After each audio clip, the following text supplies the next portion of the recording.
Mesdames, Messieurs, bonsoir, bienvenue sur Cabo News. Ravi de vous retrouver en ce vendredi 13 février 2015. Au sommaire ce soir, le porte-parole de la présidence de la République, Alain-Claude Bilibindi, a tenu un point de presse ce matin. Plusieurs points évoqués pendant cette conférence de presse, notamment la réhabilitation de l'Union nationale, la traditionnelle tropicale Amissa Bongo, Ondimba qui se tiendra dans quelques jours. Après la montée des eaux hier dans la capitale gabonaise, plusieurs personnes ont été obligées de quitter leur domicile le temps de l'inondation. Ce matin, à Kébé-Poto, dans le 3e arrondissement de Libreville, certains se disent surpris par cette visite inhabituelle des eaux. Patrick Charfery a mis ses bottes ce matin pour nous faire le compte-rendu. Suivez.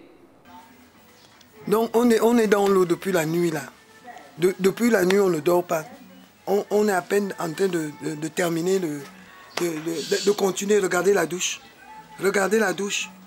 Après les inondations hier dans la capitale gabonaise, place au bilan. Si ailleurs des pertes en vies humaines ont été enregistrées, dans les Akébé, notamment dans la zone située entre Bellevue 1 et Akébé-Poto, les eaux ont fait le grand nettoyage. Tout a été mouillé et mis dehors pour espérer les effets du soleil. Une zone pourtant récemment aménagée. Qu'est-ce qui peut expliquer une telle situation ? D'habitude, c'est pas comme ça.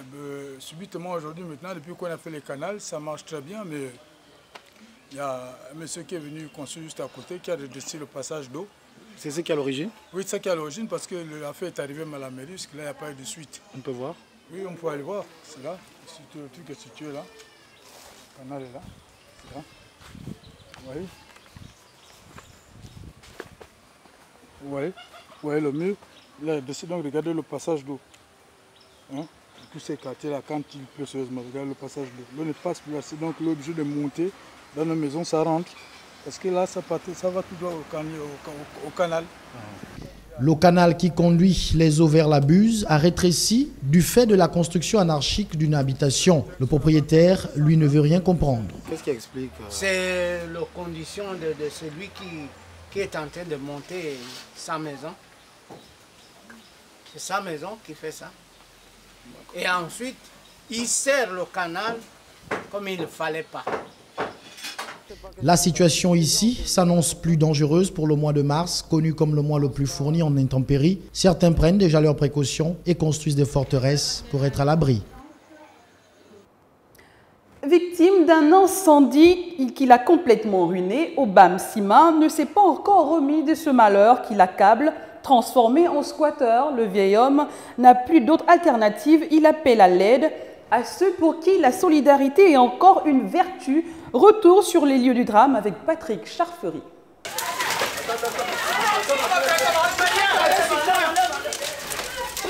Voici ce qui reste de la maison en planche du vieux Obam, après l'incendie qu'il a ravagé il y a quelques jours au quartier Akébé-Plaine. Les lits, les fauteuils, les vêtements et les documents d'état civil ont été consumés par les flammes. Nous nous sommes rendus ce matin au lieu du drame. C'est la désolation qui habite ce couple qui, il y a encore quelques jours, avait un abri. Il squatte désormais chez un voisin, mais pour combien de temps?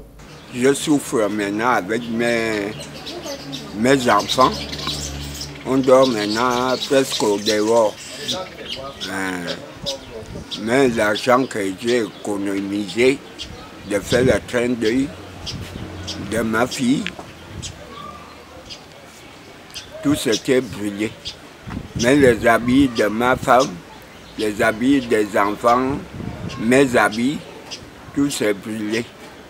Paupérisé davantage par cet incendie, son épouse est abattue, son silence et son regard dissimulent mal l'affliction qui s'est emparée d'elle. Depuis que le destin les a tout arrachés, les deux septuagénaires ne savent plus où aller avec leurs enfants. Ils appellent à l'aide aux personnes de bonne foi pour les aider à sortir de cette mauvaise fortune. Je ne sais pas comment je vais faire. Moi, je ne travaille pas. Si l'État peut m'aider, de me rembourser tout ça là. Mais les actes de naissance des enfants, tout s'était brûlé. Même mes actes de naissance. Chaque matin, le vieux Obam Sima se réveille et vient à cet endroit pour regarder ce qui reste de son investissement. Je vous en parlais déjà en titre, le porte-parole de la présidence de la République était cette fin de matinée face aux journalistes pour sa traditionnelle conférence de presse. Dans sa communication, Alain-Claude Bilibindi a parlé des questions de liberté de presse. Il a également évoqué l'actualité du président de la République en revenant sur la réhabilitation de l'Union nationale et enfin l'organisation dans quelques jours de la tropicale Amissa Bongo Ondimba. Suivez cet élément de Justin Bitegui. Notre pays, le Gabon, a renoué avec le multipartisme et en même temps avec l'exercice et la pratique d'un certain nombre de libertés, au nombre desquelles la liberté d'expression. Cette dernière, garantie par la Constitution, s'est déclinée sous plusieurs formes, à travers la presse écrite, la radio, la télévision et désormais Internet. La pluralité des supports de communication, aussi bien que la libre expression des opinions, a conduit le législateur à encadrer les droits de la presse à travers le Code de la communication et à doter notre pays d'une institution spécialement consacrée, le Conseil national de la communication, dont la mission première est de réguler l'exercice de cette liberté à travers les médias. Dans le même temps, le législateur a expressément prévu ou maintenu dans notre arsenal juridique les dispositions législatives et réglementaires visant à protéger les citoyens face à un usage abusif de cette liberté. Ainsi, notre code pénal prévoit une batterie de peines et d'amendes pour réprimer les délits de presse, parmi lesquels le délit de diffamation. Parlons à présent religion. Les hommes de Dieu prônent jour le droit de l'homme au Gabon. Ce vendredi 13 février 2015, le ministre en charge des droits humains a été reçu par le président du Conseil supérieur des affaires islamiques du Gabon au sein de la mosquée Hassan II de Libreville pour échanger sur les questions de droit en terre gabonaise. Voyons tout cela avec Kenyon Ngori et Wildy Ologo.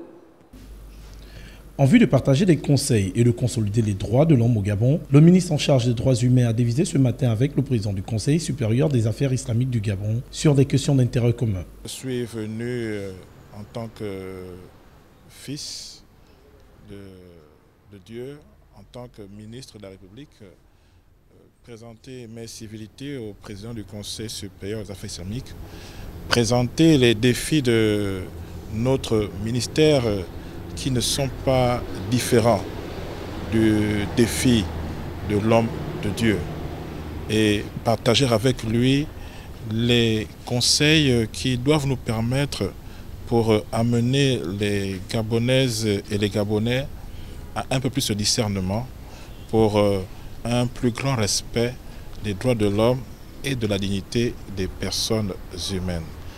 Une visite qui a permis également au ministre des Droits humains de se rendre compte de l'importance qu'accordent les musulmans aux droits et à la dignité humaine. J'ai été rassuré sur deux choses. La première, c'est, comme je le savais déjà, la religion musulmane n'est pas une religion de haine ni de xénophobie. C'est une religion qui prône l'amour, qui prône la vie et la défense de la dignité humaine. J'ai été rassuré sur une deuxième chose, c'est également que l'homme musulman, la femme musulmane est pétrie d'un amour profond pour la vitalité d'un véritable Gabon sans discrimination et surtout avec le discernement nécessaire. Cette entrevue du ministre Alexandre Désiré Tapoyo avec le président du Conseil supérieur des affaires islamiques du Gabon s'inscrit dans le cadre d'une prise de contact avec les hommes de Dieu dans l'optique de converger vers la consolidation du droit au Gabon. Refermons ce journal avec cette traditionnelle fête des amoureux. Le 14 février est une date très connue et très attendue par les amoureux depuis le début de la semaine. Pour l'occasion, plusieurs magasins sont entrés en solde malgré la faible affluence cette année. Marvin Biril, Wildy Ologo nous font le point. Le jour de la Saint-Valentin, le 14 février, est considéré dans de nombreux pays comme la fête des amoureux. Les couples en profitent pour échanger des mots doux, des cadeaux comme preuve d'amour. Mais reste à savoir à qui profite réellement cette fête, les hommes, les femmes ou encore les commerçants. Pour moi, la Saint-Valentin, c'est une fête qui célèbre vraiment l'amour, l'amour en grand temps. Donc pour moi, la Saint-Valentin représente la fête des amours. Très souvent, elle profite aux femmes. C'est pourquoi nous souhaitons que cette année 2015, que les femmes aussi, pour une fois, qu'elles nous invitent à manger ou faire un resto, serait bien. Voilà, serait bien. Un jour dédié pour les amoureux. Je profite par votre canal à souhaiter à mon amoureux une joyeuse fête de Saint-Valentin. Je t'aime chérie. Et voilà, bisous bisous à toi. Cette fête profite à qui? Aux hommes ou aux femmes? Beaucoup plus aux femmes qu'aux hommes. Et bon, aujourd'hui, on essaie un peu d'inverser la tendance. Nous aussi montrer à nos hommes que voilà, nous les aimons et voilà. Malgré les soldes dans les magasins pour la Saint-Valentin, l'engouement des clients n'est pas le même que les années antérieures. C'est pas vraiment pareil, mais on espère. Bon, le 14, c'est encore demain, dans quelques jours. Donc, on peut dire on peut entamer du 14 jusqu'au 15.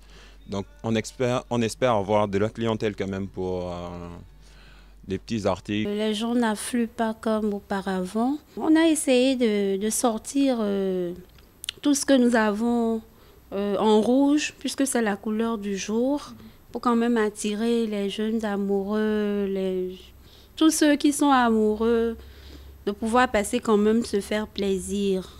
Certains estiment que l'on n'a pas besoin d'attendre le 14 février pour célébrer l'amour. Quand on aime, on doit le prouver tous les jours. Voilà, c'était tout pour ce journal. Merci à vous de l'avoir regardé. L'info se poursuit sur les www.gabonnews.com. Je vous souhaite à tous une excellente soirée et un très bon week-end. À très bientôt.